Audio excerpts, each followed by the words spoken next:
2007년 1월 12일 미국 워싱턴 DC 랑팡 프라자 지하철역에서 낡은 청바지와 티셔츠를 입고 야구 모자를 쓴 남자가 바이올린을 꺼내 들었습니다.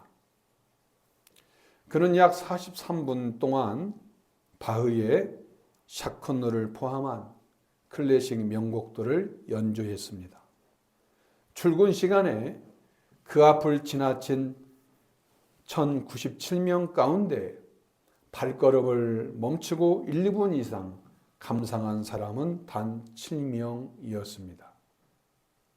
모자에 동전을 던진 사람은 27명이었고 합산하니 32달러 17센트였습니다.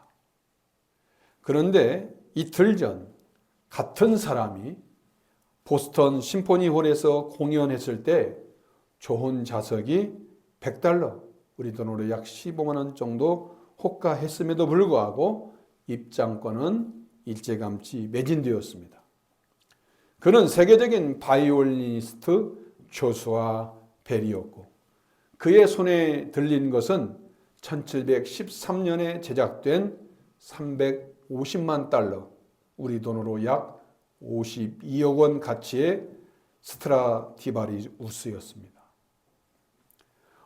워싱턴 포스트의 진 위인 같은 기자가 아이디어를 냈고 조슈아 벨을 설득해 실행한 이 실험의 핵심은 우리는 일상이라는 평범함 속에서 위대한 것을 마주했을 때 그 진가를 알아볼 준비가 되어 있는가라는 질문이었습니다. 이 실험의 질문은 2000년 전 이 땅에 오신 예수 그리스도를 향한 세상의 반응과 깊이 맞닿아 있습니다. 예수님은 영원 전부터 하나님과 함께 계셨던 하나님 자신이시며 만물을 창조하신 창조주이셨습니다. 또한 우리에게 참된 생명을 주시는 빛으로 이 땅에 오셨습니다.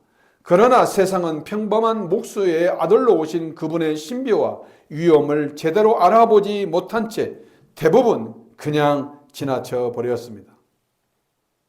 사람들이 일상의 분주함에 가려진 이 경이로운 진가를 놓치지 않도록 하는 것, 사도 요한이 복음서를 쓴 목적이 바로 여기에 있습니다.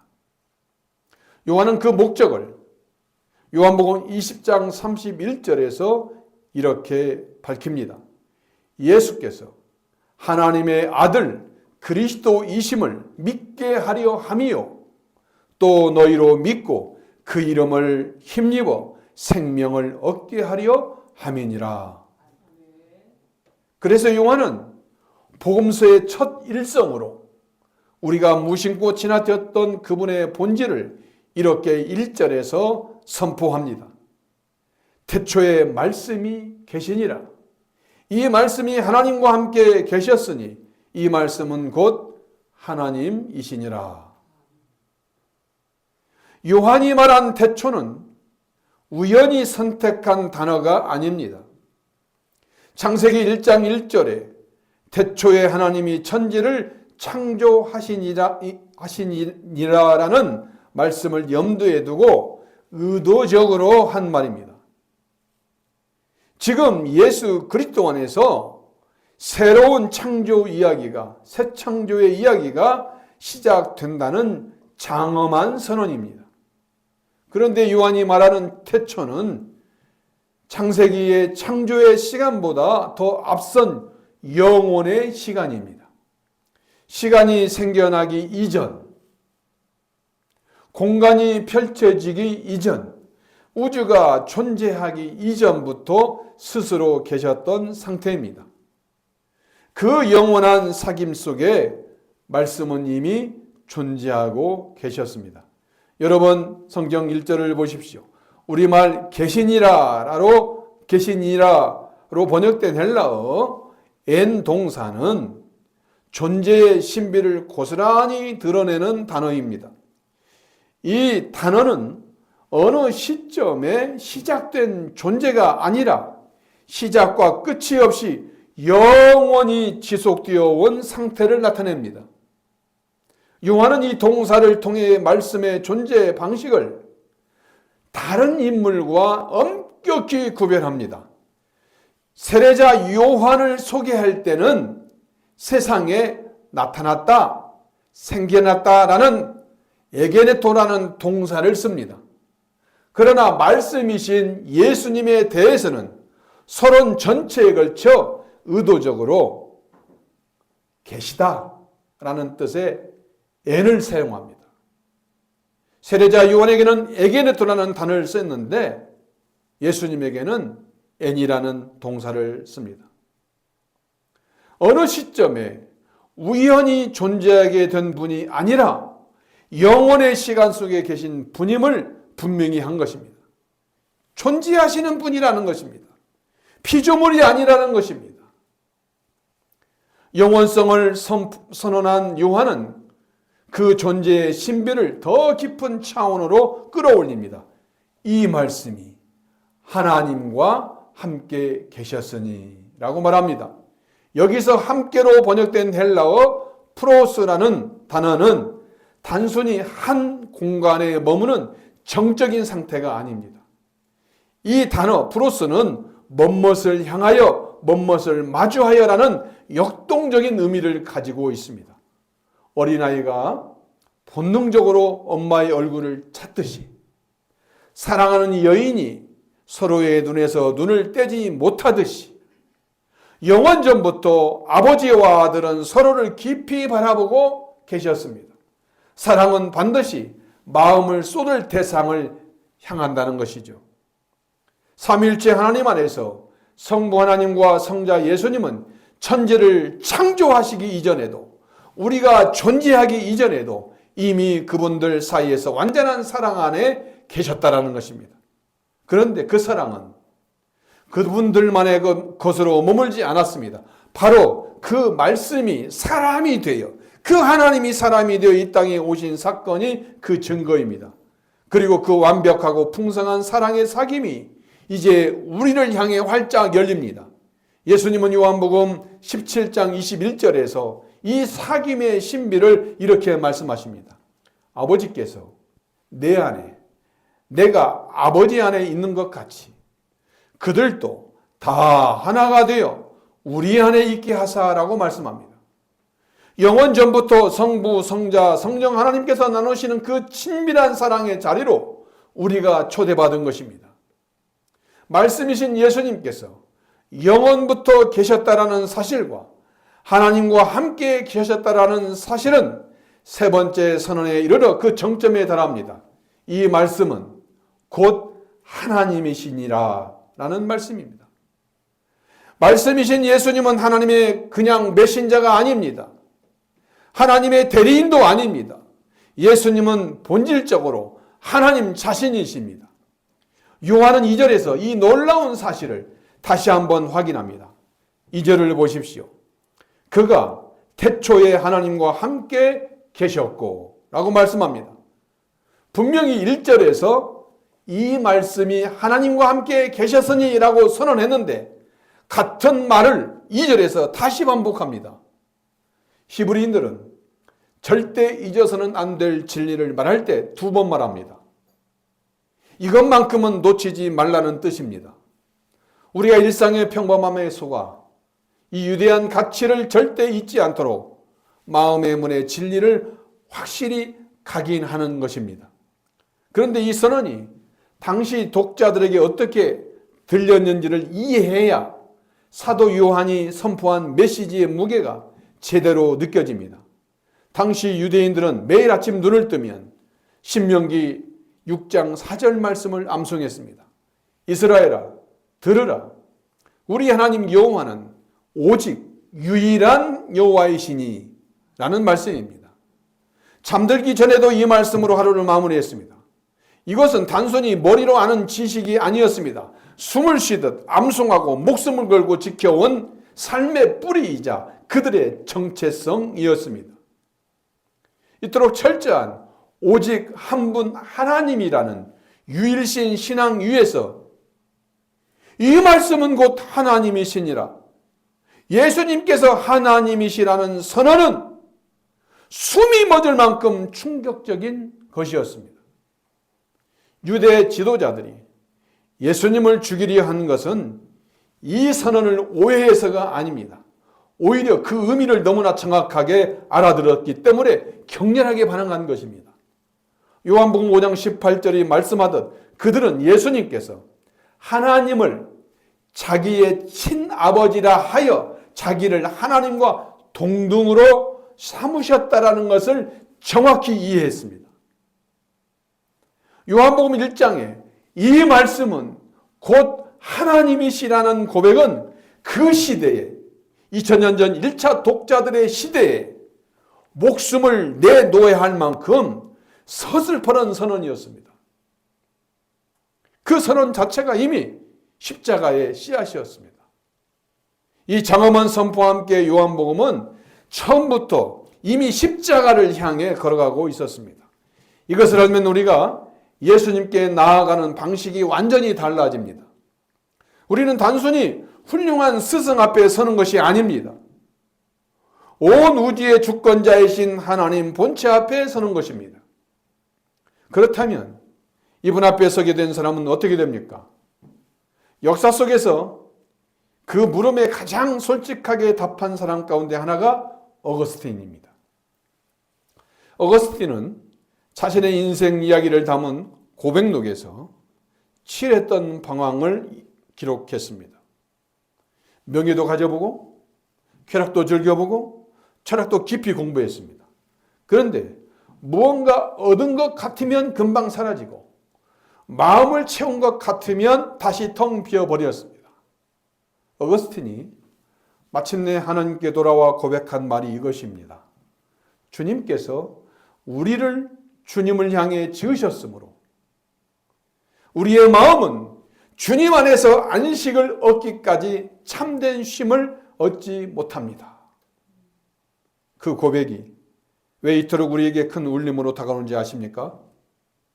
평생 돌고 돌아 결국 처음부터 거기 있어야 했던 자리로 돌아온 한 사람의 이야기가 우리의 이야기이기도 하기 때문입니다. 무엇으로 채워도 그 빈자리가 채워지지 않는 것은 우리 마음에 문제가 있어서가 아닙니다. 영원 전부터 아버지를 향해 계셨던 그 말씀, 예수님 앞에 서기 전까지 우리 마음이 결코 진정한 쉼을 알지 못하도록 처음부터 그렇게 지어졌기 때문입니다. 우리의 마음이 예수님 앞에서만 쓸 수 있는 이유는 예수님께서 우리를 만드신 분이기 때문입니다. 하나님 자신이 진 그 말씀이 어떤 일을 행하셨는지 요한은 3절에서 이렇게 말합니다. 3절을 보십시오. 만물이 그로 말미암아 지은 바 되었으니 지은 것이 하나도 그가 없이는 된 것이 없느니라. 아멘. 이 선언은 창세기 1장과 직접 연결됩니다. 태초에 오직 공허와 흑암만이 가득했습니다. 빛도 없었고 소리도 없었고 어떤 형체도 없었습니다. 그 텅 비어있는 공허 속에 말씀이 울렸습니다. 빛이 있으라. 그 순간 빛이 쏟아졌습니다. 이처럼 말씀이 선포될 때마다 세상은 하나씩 생겨났습니다.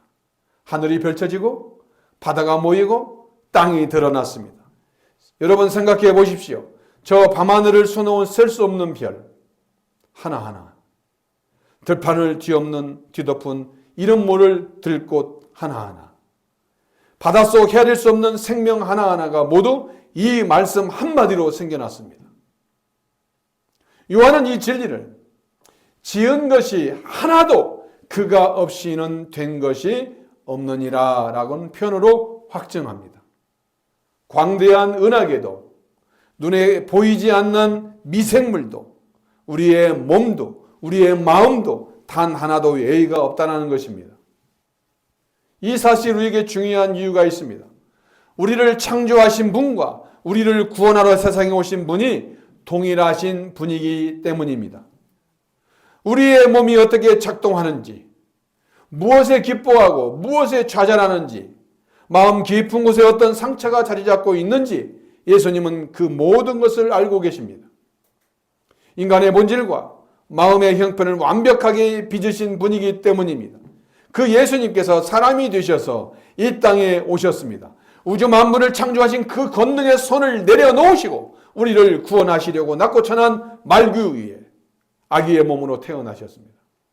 하늘의 모든 별을 지으시고 그 이름을 부르시던 전능하신 그 입으로 직접 인간의 언어로 말씀하셨습니다.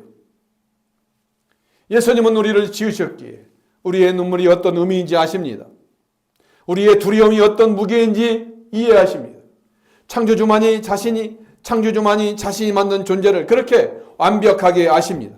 이것이 바로 예수님만이 우리의 참된 구원자가 되실 수 있는 이유입니다. 바로 그 예수님께서 오늘 이 자리에 여러분과 저와 함께, 우리와 함께 계신다는 사실을 믿으시기 바랍니다. 여러분, 오늘 이 자리에 어떤 마음과 심정으로 예배 자리에 나오셨습니까? 어떤 분은 깊은 소외감으로, 어떤 분은 관계의 단절로, 어떤 분은 인공지능이 사람의 역할을 대체하는 이 격변의 시대에 내 존재의 이유가, 내 직업의 이유가 무엇인가라는 실존적 위기 앞에 나오셨을 수도 있습니다. 그 무게를 안고 이 자리에 오신 것, 그것만으로 충분합니다. 그러나 분명한 사실은 여러분은 결코 우연히 태어난 존재가 아니라는 것입니다. 여러분의 가치는 세상의 성공이나 점수로 결정되지 않습니다. 창조주께서 여러분을 세상에 하나뿐인 귀한 존재로 지으셨기 때문입니다. 그러므로 인공지능이 세상을 바꾸고 인생의 굴곡이 있다 해도 하나님께서 주신 여러분의 진짜 가치는 절대로 사라지지 않습니다. 그렇게 우리를 특별하게 만드신 창조주 예수님은 단순히 우리를 지으신 뒤 내버려 두시고 멀리서 구경만 하시는 분이 아닙니다. 우리를 만드신 분이기에 우리에게 꼭 필요한 것을 누구보다 잘 아십니다. 그렇다면 우리를 이렇게 깊이 하시는 예수님께서 우리에게 직접 주고 싶어 하셨던 것은 과연 무엇일까요? 3절에서 요한은 만물이 말씀이신 예수님으로 말미암아 지어졌다라고 말합니다. 그런데 4절에서 아주 중요한 변화를 줍니다. 바로 그 안에 생명이 있었다라고 하는 선언입니다. 만물을 지으실 때는 말씀이 창조의 통로로 들여졌다면 생명을 말할 때는 말씀이 안에서 내면에 주목하라고 말합니다. 여러분이 이해를 돕기 위해서 조금 쉽게 비유를 들겠습니다. 우리가 우체부에게 편지를 받는 것과 그 편지를 직접 쓴 사랑하는 사람을 만나는 것은 완전히 다르죠. 예수님은 단순히 생명을 배달해 주는 분이 아닙니다. 편지를 쓴 그 사람이 직접 찾아오듯 예수님 자신이 생명이 되어 예수님 자신이 생명이 되어 우리에게 오셨습니다. 우리에게 필요로 한 생명은 다른 곳이 아닌 오직 예수님이라는 원천에만 존재하기 때문입니다. 그렇다면 여기서 말하는 요한이 말하는 생명이 구체적으로 무엇인지 좀 더 깊이 들여다볼 필요가 있습니다. 성경이 말하는 생명은 단순히 숨을 쉬는 상태가 아닙니다. 그것은 세상이 말하는 생명입니다. 성경이 말하는 생명은 무엇입니까? 헬라어에는 생명을 가리키는 단어가 두 가지가 있습니다. 첫째, 비오스라는 단어입니다. 비오스는 단순히 숨을 쉬고 밥을 먹으면서 살아가는 생물학적 목숨을 뜻합니다. 우리가 흔히 말하는 생존입니다. 그러나 오늘 본문에서 요한복음에서 요한이 사용한 단어는 비오스가 아니고 조예입니다. 이것은 차원이 다른 생명입니다. 어떤 형편에서도 시들지 않고 영원히 넘쳐나는 하나님의 생명, 진짜 풍성한 삶을 의미합니다. 이것이 바로 비오스와 다른 조의 생명입니다. 예수님께서는 이 차이를 요한복음 10장 10절에서 이렇게 말씀하셨습니다. 내가 온 것은 양으로 생명을 얻게 하고 더 풍성히 얻게 하려는 것이라 라고 말씀하십니다. 예수님께서 우리에게 주고 싶어 하시는 것은 그저 하루하루를 겨우 견뎌내는 목숨이 아닙니다. 하나님과 바르게 연결되어 마음 깊은 곳에서부터 기쁨과 활력이 넘치는 진짜 삶, 진짜 생명을 말하는 것입니다. 이 생명이 있는 사람과 없는 사람은 겉보기에는 비슷해 보여도 전혀 다른 삶을 살아갑니다. 같은 땅에 뿌리를 내렸어도 시냇가에 심긴 나무와 메마른 땅의 나무가 다르듯이 이 생명이 흐르는 사람에게는 어떤 형편에서도 내면 깊은 곳에서 솟아나는 무언가가 있습니다. 무너질 것 같은 상황에서 아침에 눈을 떴는데 다시 설 수 있습니다. 이유를 설명할 수 없는데 살아갈 힘이 생깁니다. 그것이 바로 생명이 흐르는 사람의 모습입니다. 그런데 우리는 그 차이를 가끔 마음으로 먼저 느낍니다. 어떤 날은 아무 이유 없이 마음이 허전한 날이 있습니다. 하루를 잘 마쳤고 가족도 옆에 있고 내일도 별 문제 없는데 문득 가슴 한쪽이 먹먹하고 답답해지는 경험입니다. 그리고 그 공허함은 우리에게 조용히 질문을 던집니다. 이게 전부 진짜 전부인가? 이게 진짜 전부인가? 원하던 것을 막상 얻고 나면 그 기쁨이 생각보다 빨리 식습니다. 무언가로 열심히 채웠다 싶으면 어느새 다시 비어버립니다. 그 공허함의 진짜 원인은 내 마음에 문제가 있어서가 아닙니다. 생명의 원천이신 예수님과 나의 연결이 끊어졌다는 영적인 신호이기 때문입니다. 뿌리가 잘린 나무는 지금 당장은 잎이 무성해 보여도 이미 죽어가는 것과 같습니다. 예수님과 단절된 채 살아가는 인생은 겉보기에 아무리 화려해 보여도 그 안에 진짜 생명이 없기에 결국 마를 수밖에 없습니다. 그것이 생명 없이 살아가는 사람의 실제 모습입니다. 그런데 요한은 4절에서 이 생명이 곧 빛이 된다고 말합니다. 여러분 4절을 보십시오. 이 생명은 사람들의 빛이라. 창세기에서는 빛이 먼저 창조되었고 그 뒤에 생명이 그 빛 속에서 창조되었습니다. 존재하게 되었습니다. 그러나 요한은 이 순서를 뒤집어서 생명이 먼저 있고 그 생명에서 빛이 나온다고 창세기와 완전히 다른 말을 합니다. 이것을 쉽게 이해하기 위해 해와 달을 떠올려 보십시오. 달은 스스로 빛을 낼 수 없습니다. 태양의 빛을 반사할 뿐입니다. 그러나 태양은 그 속에 불타는 에너지가 있어서 스스로 빛을 발합니다. 예수님의 생명도 이와 같습니다. 누구에게서 빌려온 빛이 아니라 예수님 안에 있는 생명 자체가 태양처럼 빛의 근원이 된다는 것입니다. 이 빛 앞에만 서면 비로소 우리가 걸어가야 할 길이 보입니다. 빛은 우리를 변화시킵니다. 식물이 햇빛을 향해 고개를 들고 자라듯이 이 빛 아래에 머무는 사람은 조금씩 하지만 분명하게 예수님의 모습을 닮아가게 됩니다. 미워하던 사람을 용서하게 됩니다. 두려워하던 것 앞에서 한 걸음을 뗄 수 있게 됩니다. 어제와 같은 자리에 있어도 오늘은 다르게 살아갑니다. 그러나 이 빛은 어둠과 마주칩니다. 여러분 5절을 보십시오.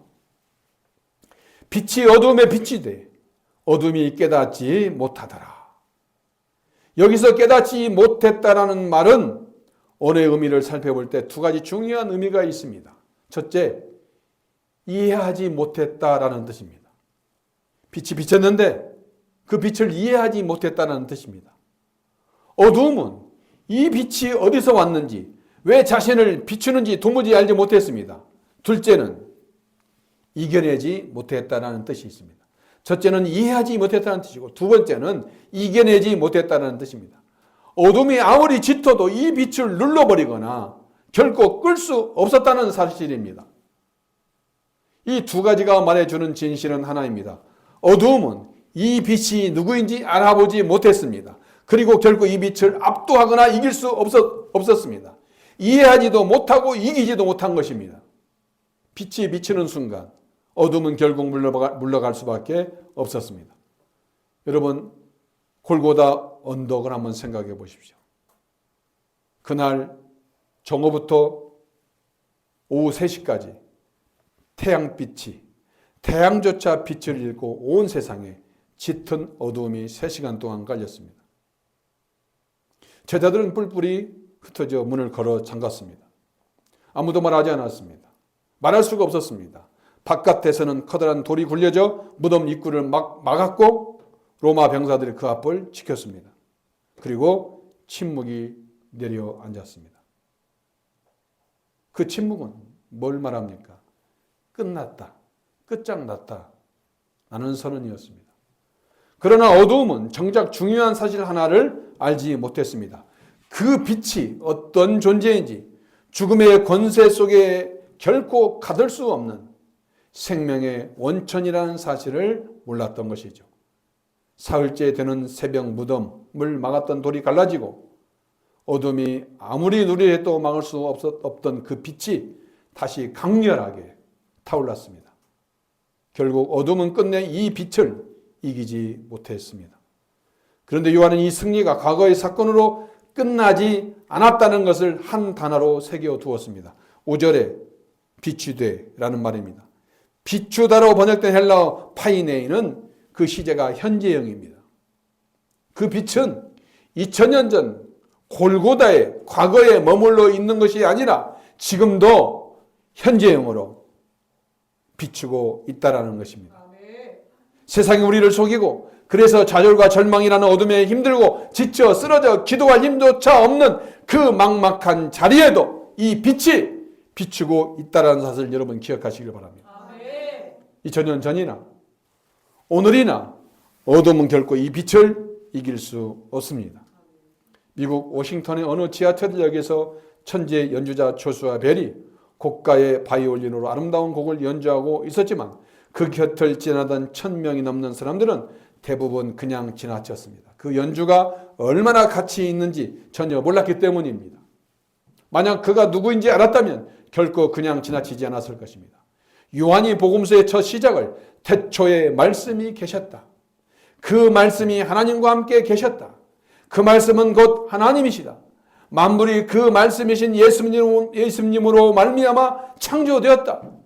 그 예수님 안에 생명이 있었다. 이 생명은 사람들의 빛이다 라고 웅장하게 포문을 연 이유가 바로 여기에 있습니다.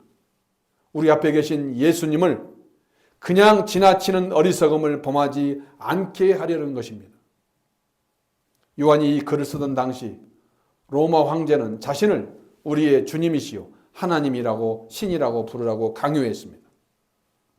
경기장의 모래 위에 군중의 함성 앞에 서서 황제에게 절하라는 명령을 받았습니다. 그 자리에서 그리스도인들은 고개를 들고 아닙니다. 나의 주님은 황제가 아닙니다. 라고 담대히 말했습니다. 그 요구를 거부한 것은 목숨을 거는 일이었습니다. 그럼에도 예수님이 곧 하나님이시다라고 고백했던 사람들은 알고 있었습니다. 진짜 주권자는 화려한 궁궐의 황제가 아니라 태초부터 계셨던 바로 그 말씀임을 말입니다. 그리고 그들은 생명을 걸고 그 말씀을 선택했습니다. 오늘날 우리에게도 황제처럼 군림하는 것들이 있습니다. 성공이란 이름의 압박, 남들의 인정을 받아야 한다는 눈치, 내 존재를 끊임없이 증명해야 한다는 강박입니다. 성도 여러분, 성경을 펼쳐 읽는 것은 나를 만드신 분의 목소리를 직접 듣는 것입니다. 우리가 무릎을 꿇는 그 순간 우리는 오히려 온 우주를 지으신 창조주 앞에 그분의 소중한 자녀로 가장 존귀하게 나아가는 것입니다. 지금껏 그분 곁을 그냥 지나쳐 왔다면 오늘 이 자리에서 멈추십시오. 모든 사람이 그 기준 앞에 머리를 숙일 때 우리는 이 고백으로 우리의 진짜 주인이 누구인지 선포해야 합니다. 이 말씀이 나의 주님이시며 나의 하나님이십니다. 이 고백 우리는 드려야 됩니다. 조슈아 벨은 그날 연주를 마치고 바이올린 케이스를 닫은 채 그 자리를 떠났습니다. 그러나 요한이 전하는 이 말씀은 다릅니다. 지금도 이 순간에도 우리 곁에 계십니다. 오늘 밤 잠 못 이루는 분 곁에도, 내일이 두려운 분 곁에도, 기도할 힘조차 없어 그냥 앉아있는 분 곁에도 바로 이 말씀이 우리와 함께 계십니다. 어둠은 결코 이 빛을 이기지 못합니다. 좌절도, 절망도, 두려움도, 무서움도 이 빛을 이기지 못합니다. 2000년 전에도 그때도 그랬고 지금도 그러하며 앞으로도 영원히 그럴 것입니다. 이 말씀은 곧 하나님이시니라. 예수님은 곧 하나님이시니라. 기도하겠습니다.